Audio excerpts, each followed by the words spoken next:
Hey there, and welcome to the Girl Means Business podcast, the show that's all about helping photographers just like you build a thriving business without sacrificing your sanity. I'm your host, Kendra Swalls, a former teacher turned full-time photographer and marketing coach, here to fill your earbuds each week with practical tips, real-life stories, and a whole lot of encouragement. So if you're ready to dive in, let's get to it because this girl means business. Hey friend, welcome back to the Girl Means Business podcast. We are on part 4 of the marketing challenge for photographers. This is where we take everything we've been talking about and we wrap it up in a really pretty little bow, and you get your fully functioning sales funnel within your business. That's a tongue twister, fully functioning funnel. And if you hear the word funnel and it makes you a little like, oh, I don't know about this, I promise you guys, this is so simple. Like, I could not make this more simple, but it is also really, really successful in a lot of businesses. So essentially a funnel is just what you think of. It's like an upside down triangle.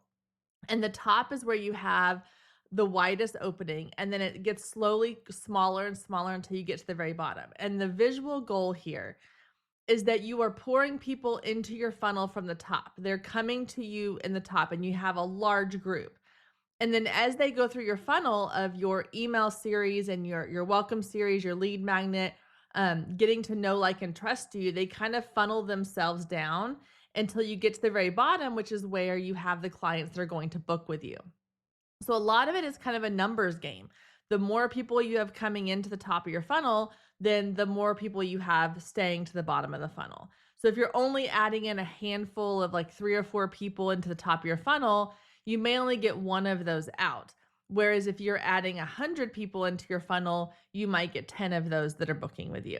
So it's partly a numbers game. But what I really want to cover specifically in this episode is that top of the funnel, because we kind of worked a little bit backwards, not entirely, but we started with like the lead magnet and the email welcome series, which is the parts that are sort of the middle of the funnel. Obviously, the bottom of the funnel is the actual booking with you. So now we're going to go back up to the top, and we're going to talk about different ways that you can get people into your funnel. And this is the biggest question I've been getting since launching this marketing challenge. In the last couple of weeks of putting out the first 2 episodes, I was hearing from people who were responding to whether it was my weekly email or just responding to me like through social media or direct email and just saying like, hey, I love the idea of this lead magnet, but how do I get people to download it? Like, where am I putting it? What am I doing with it? And I touched a little bit in that episode about like how to put it, on your website or in your email signature, things like that. But I really want to talk today about kind of how to utilize your channels that you have available to you to maximize the number of people coming into your funnel. So let's start with the big one that everyone wants to know about, which is social media. So how much of social media is going to play into the marketing of your lead magnet? Well, here's kind of one of the things I want you to take into account. When you are putting your lead magnet out there for people to download or sign up for or take the quiz or join the challenge or whatever your lead magnet is, you are serving your audience. You are providing them with something that is going to help them solve a problem, have a solution to something, give them a win, give them knowledge on a topic. You're helping your audience. You're not selling to your audience. And when you reframe it in your brain of, okay, I can now post on social media less about, hey, look at my pretty pictures, come book me, and more about how can I help you where you are in your life right now solve a problem. It now becomes your accounts are no longer feeling like a big sales pitch. They're feeling like a friend sharing something really cool with another friend. And that takes a lot of the stress out of using social media. So I have taught this to several photographers within my coaching program. So inside of the Greenhouse coaching membership, we have these little monthly trainings. And one of the things I talk a lot about and I get questions about in our one-on-one Slack channels all the time is, how can I post on social media without feeling like I'm just sharing the same things all the time? Well, this is what you can do. Let's take, for example, kind of the same example we used in the last episode of you're a family photographer who has created a guide for families with a list and descriptions of fun things you can do with your family around the holidays. And this list might include things you can do in your home.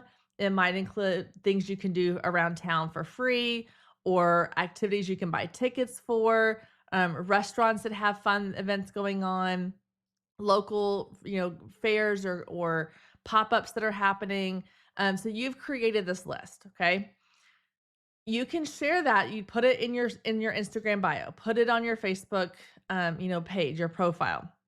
Share it directly into your Facebook post.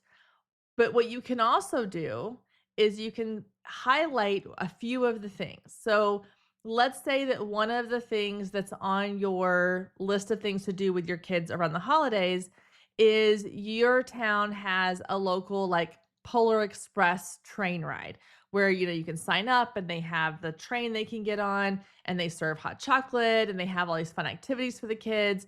And then they get to kind of go on like a little train ride for a few minutes and then they come back and maybe there's like a story time or a craft area. So you put that into your guide, right?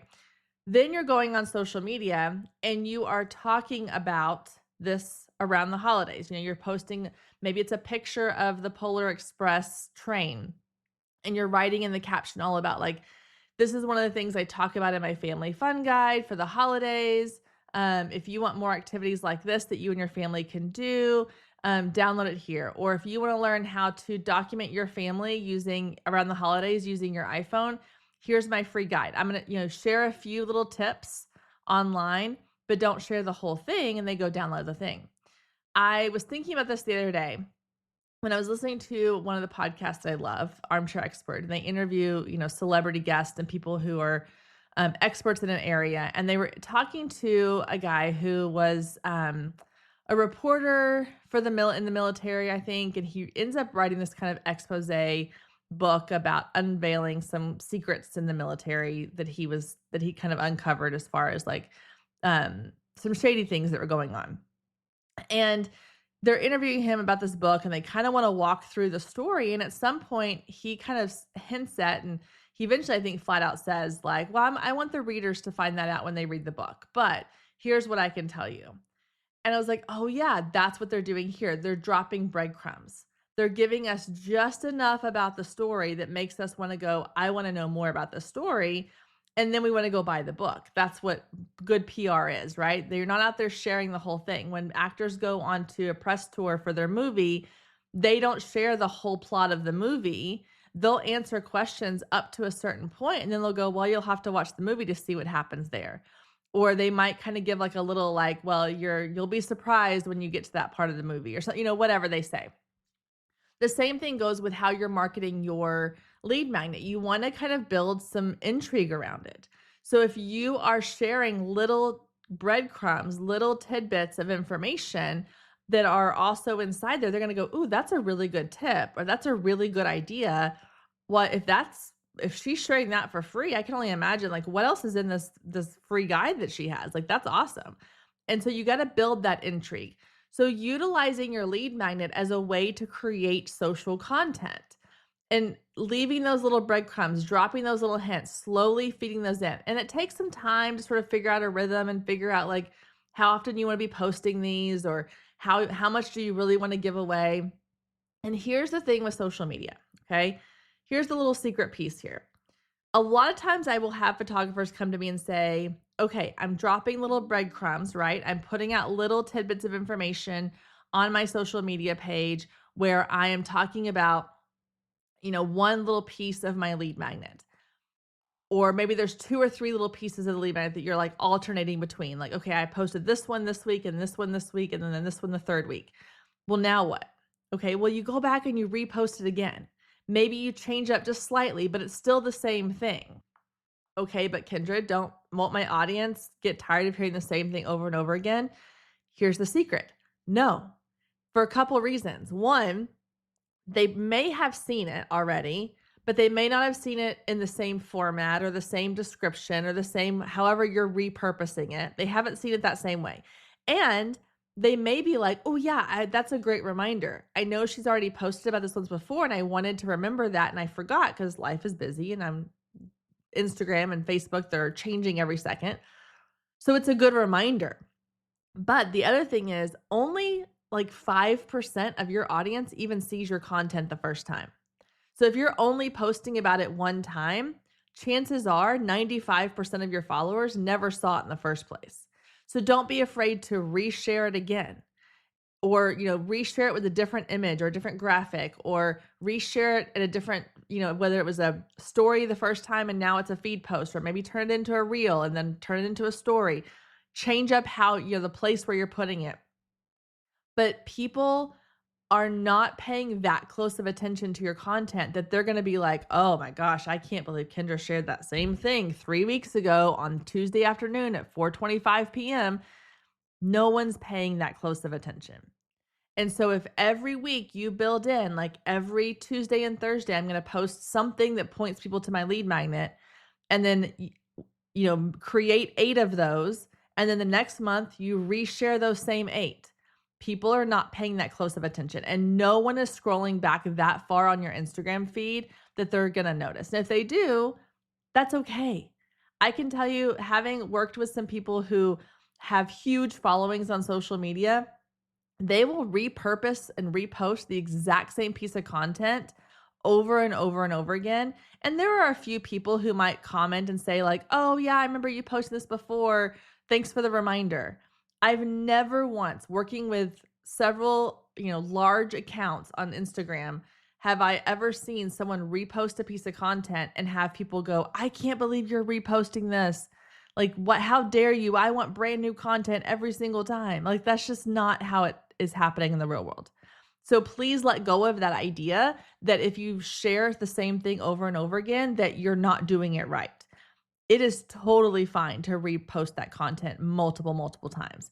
Don't make your life harder. In fact, automate it. Okay. We talked about automation in the last one. Automate your posting of this content. If you know that every week you're going to post on Tuesday about your lead magnet, schedule it out, have it ready to go, and then take those same 4 or 6 or 8 posts and reschedule them again for the next month. And it's one less thing you have to think about, but it's still getting your information out there. Okay. So yes, social media is beneficial for that. But if you're talking about your lead magnet, if you're talking about something that's going to help somebody, it's way easier to post on social media than if you're out there going, hey, I have this new mini session, or hey, I just posted my spring, sessions available dates, come book with me.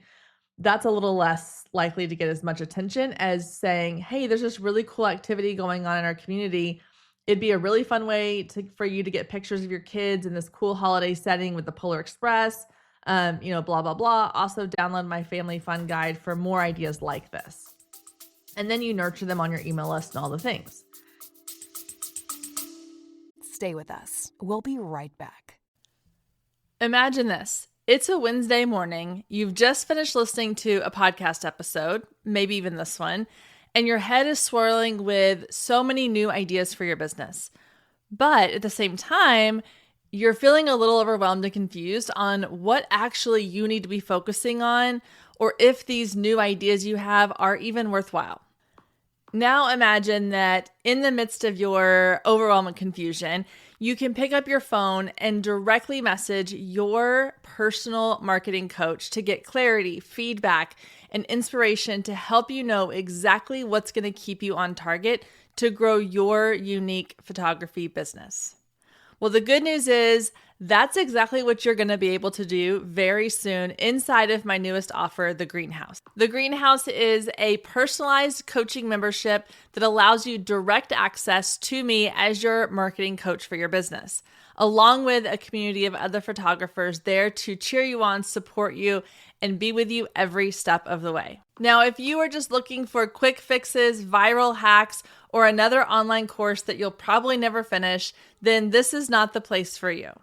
But if you are tired of feeling like you're doing everything on your own, you're craving real support, community, and clear direction in your business, then you belong inside the greenhouse. However, the founding member launch is going to be very short window of time and very exclusive. So if this is something that sounds like what you need in your business, I would love for you to join the waitlist so that you get early access along with some exclusive bonuses. So head down to the show notes, click the link, and get signed up. I cannot wait to see you inside the greenhouse when the doors open soon.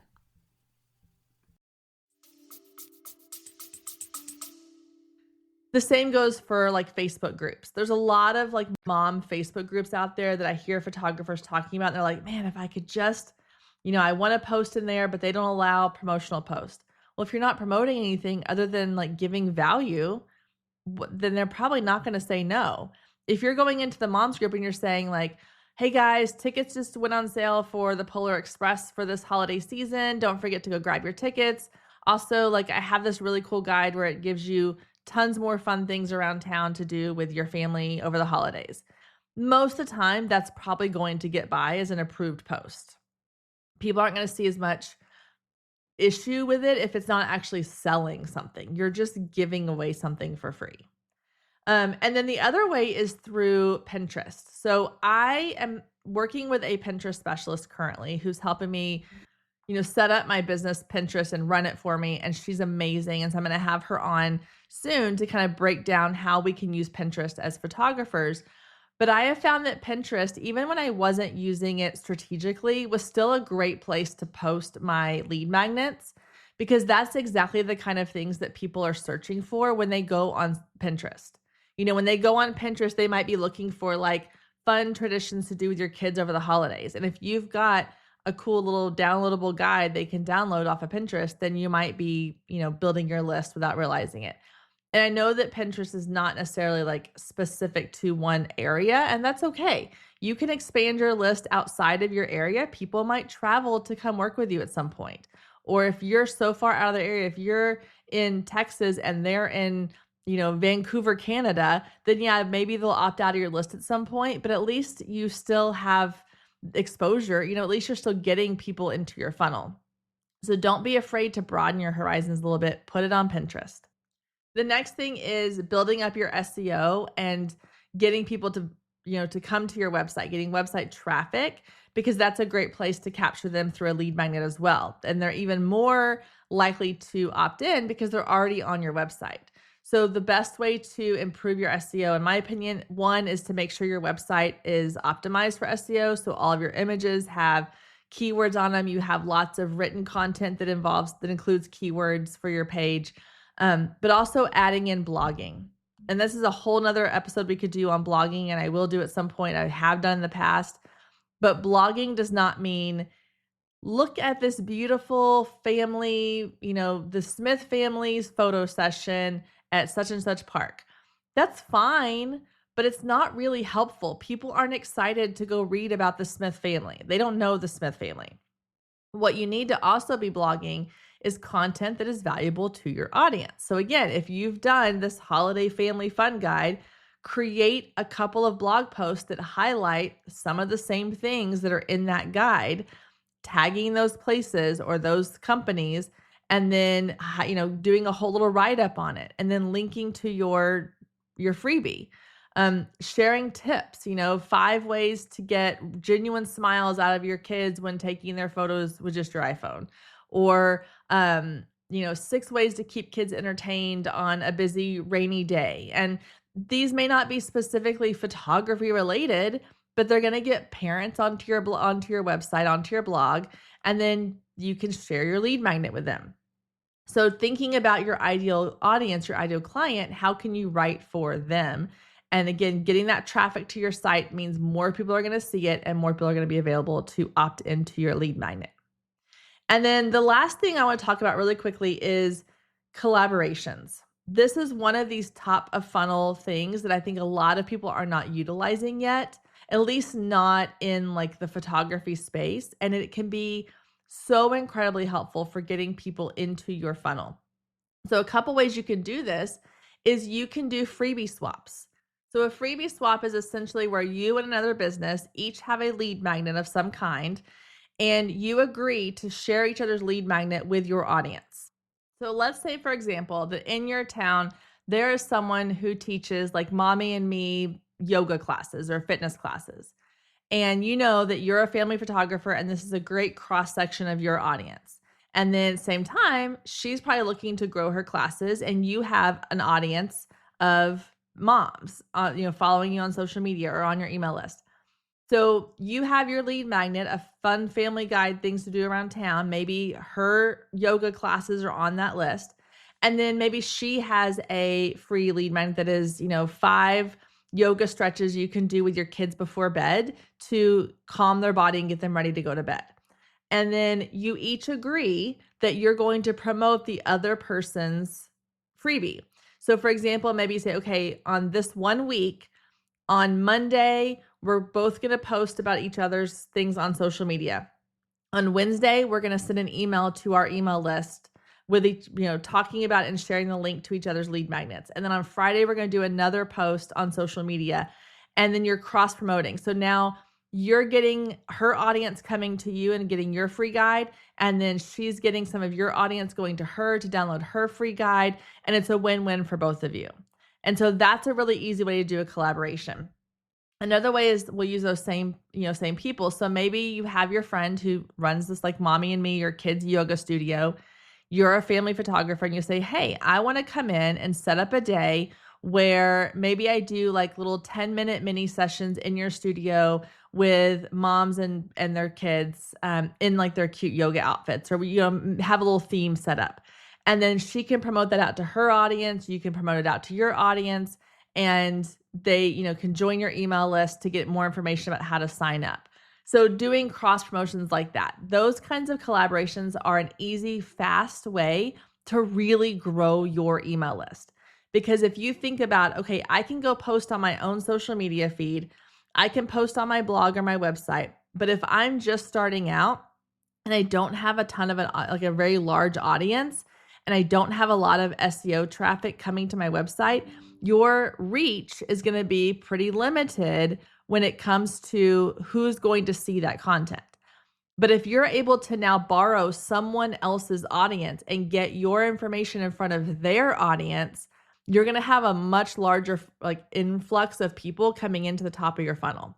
So for that reason, collaborations are one of the number one ways that I tell photographers to get people onto their email list and to fill your funnel with potential clients. Because instead of spinning your wheels going, okay, the same 5 people keep liking my post, or I'm putting things on my website, but I'm not getting a whole lot of traffic, boost all of that by collaborating with someone else, doing a freebie swap, setting up a fun event to do together, finding ways to share each other and have a win-win.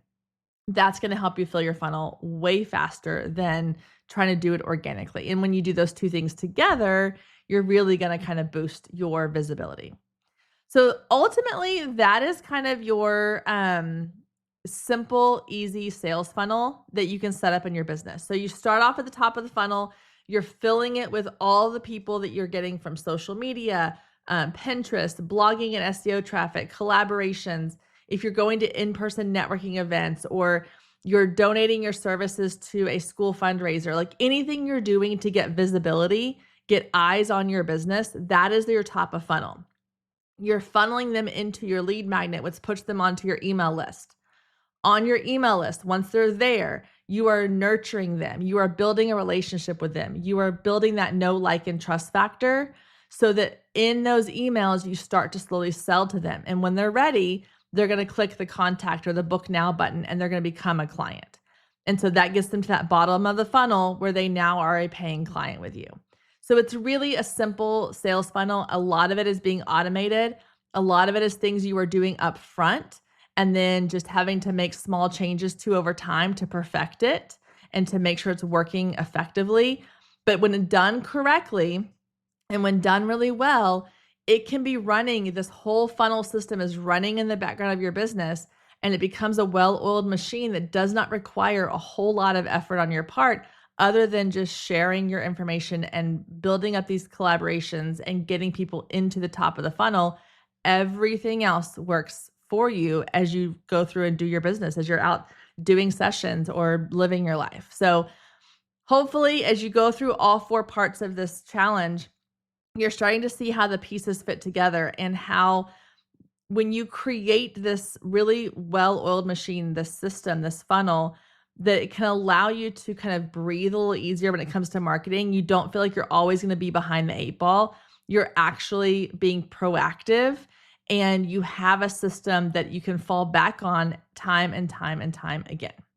If you have questions, if you have ideas or you have thoughts where you're like, I love this, I'm stuck on this one thing, I just don't know how to get past it, or I just don't see kind of the bigger vision behind this, I would love for you to come and join me in my Facebook group, the Marketing Collective for Photographers, and ask me all your questions. Let me help you get unstuck. Let me help you move past whatever it is that you are having a block around, because I want you to have success with this. And sometimes that just requires having a conversation and talking things through. And I'm happy to do that with you. So you can find that link to join down in the show notes. All right. Thank you so much for being here, for going through this challenge with me. I hope that you have some amazing takeaways, and I cannot wait to see your success stories. All right, guys, I will see you back here next week. Same time, same place.